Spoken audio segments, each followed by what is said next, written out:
was born on Saturday, so he is coming. Ahmahtsiyahu. Yes, very good morning, my brother. Good morning. How are you doing? I'm fine. How are you? I'm very well. You are live on Akuma FM 87.9 Kumasi, Ghana. Oh, Madasi. Sempombo Kodie. Yes.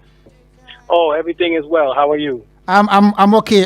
First of all, what actually motivated you to visit the motherland, and what made you want to stay?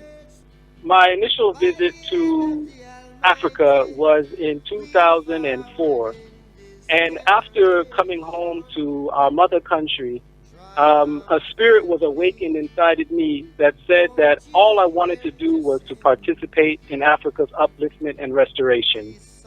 I see. So, despite visiting most African countries, what made you made Ghana a home? Why Ghana? Ghana has always been a leader amongst other African states. With the gaining of independence through the efforts of President Kwame Nkrumah, I knew that Ghana would continue to serve as an example as to how many other countries throughout Africa would want to begin to establish themselves. Plus, with the efforts of former President John Mahama, as well as the current President Akufo-Addo,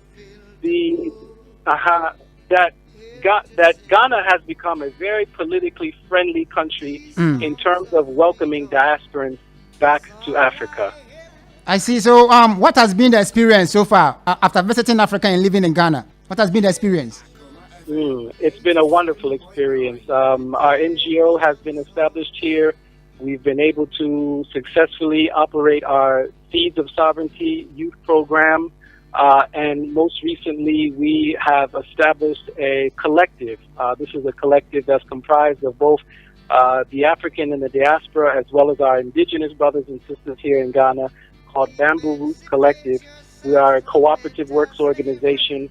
We've been operating successfully for about 4 months now. And now we have received 24 acres of land from a local chief to establish our brand of restorative eco-villages called Abundance. And that has been going very well. I see. So what major opportunity have you discovered in Africa? There are tremendous opportunities in Africa. However, it requires a changing of mindset.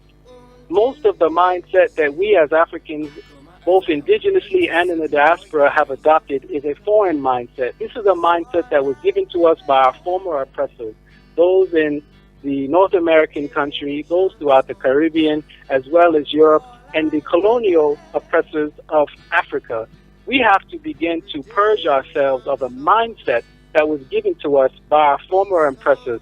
So the opportunities that exist in Africa are tremendous, but they require a change of mind, meaning we have to begin to see the value of our mother continent in a different light, not one from a Western perspective, but rather one from an Afrocentric perspective.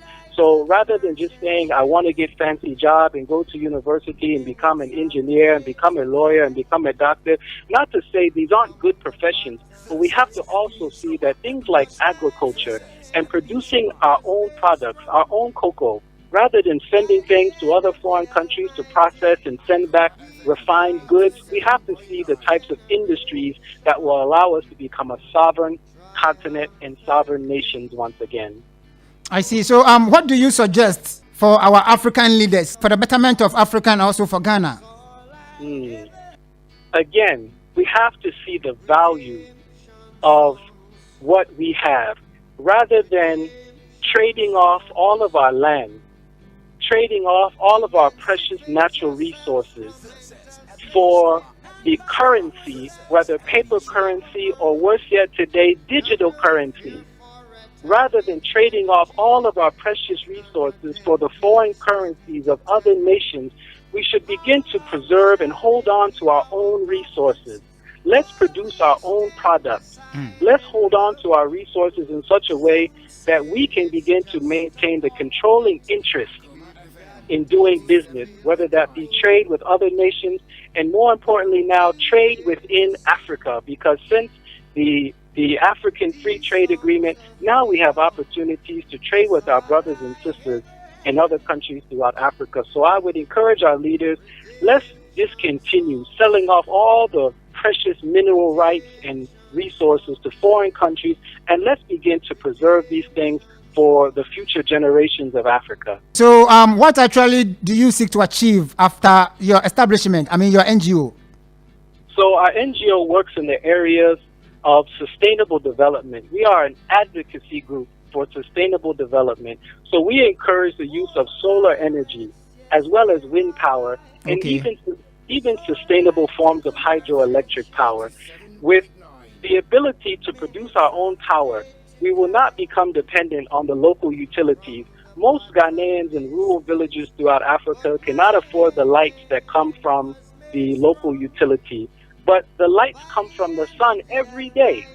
So there's technology that we can utilize to be able to provide the conveniences and the comforts that most of us have grown accustomed to, and that will allow us to have a level of freedom where we don't have to continue to pay for these utilities. There's also water that comes from the sky. There are systems we can put in place to capture the water from the sky, to provide water from for our house, because not everyone can afford the water from the tap.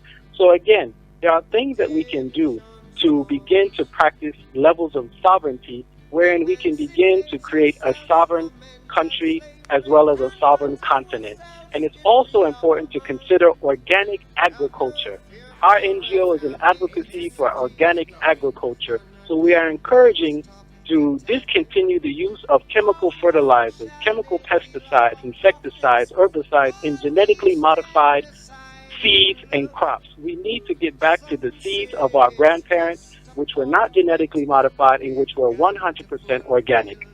So do you have any plans, as you are here, your advice and your plans for our brothers and sisters, those in Virgin Islands, those in the Caribbean, and those in America who have never set foot here in Africa?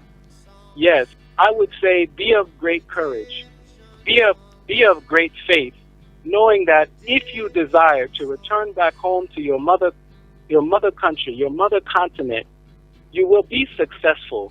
Sure, there is a period of time you will go through some transitioning, meaning that you'll have to begin to let go of that Western mind that was given to us, again, as a result of the transatlantic slave trade.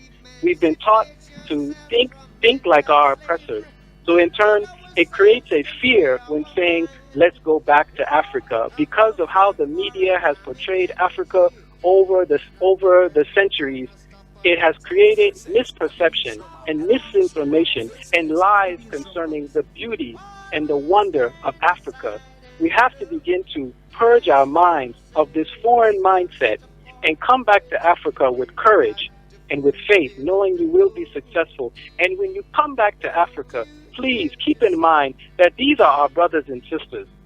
We know that there are certain stigmas and stereotypes that exist as it relates to the African and the diaspora, that sometimes maybe because our skin complexion is a little bit different, because we have often been mixed with our European brothers and sisters. So our skin complexion sometimes is a little different, but we are not Bruni. We are your brother. We are your sister. And we are hoping that we can have a mutual relationship whereby we are not coming to take. Rather, we are coming to contribute. And then hopefully, doing such, we will be embraced by our indigenous brothers and sisters, and we can all work together toward Africa's upliftment and restoration. I see. The children of today happens to be our future leaders. Any advice for young Africans, those here in Ghana and those all over the world? Africa has the greatest population of youth, of young people. This is a tremendous resource for the upliftment and restoration of Africa. We have to begin to see the value in investing in our youth, in our young people.